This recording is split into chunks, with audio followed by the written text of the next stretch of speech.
Hi everyone, I'm Cassidy. For my marine mammal final showcase, I decided to make a whale sculpture.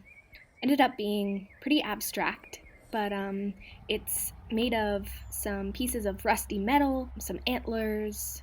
Various things are welded together in different ways. I'll take some time to explain some of the parts of the sculpture and my inspiration for it. As I reflected on the course, I realized how significant the whale form has been, or the whale shape has been, in culture, in literature, and in science. I wanted to pay homage to the shape or form of the whale, but I also wanted to create something that represented my own interpretation of this. In sorting through some pieces in my backyard, I immediately began seeing the shape in some of these man made objects. So I enlisted my dad to teach me some of his welding skills. Turns out it's pretty difficult to try to weld different types of metal together, let alone when they're really rusty, but I tried my best. Though I was really inspired by the whale in Moby Dick, my whale didn't turn out looking much like a sperm whale.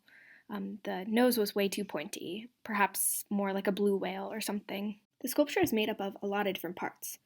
I'll go ahead and describe the original uses of some of these pieces so that you can imagine how the whale sculpture comes together as a whole. The spine or backbone is a lever for an old water pump. The ribs are made of antlers of white-tailed deer.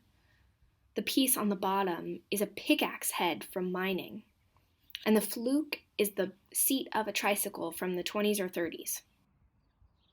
The head is made up of a headlight from a Ford truck from the 30s. The cylinder piece connecting the head to the spine is a drain pipe.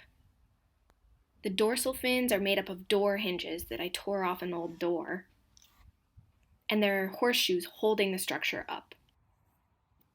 It's funny how easily this sculpture came together, even though it's made up of manufactured, rusty, heavy, individual pieces.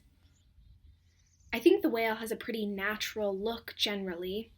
My hope is to hang it from a tree branch or an outside beam so that the movement of the structure in the wind gives the whale the sense that it's swimming in the air.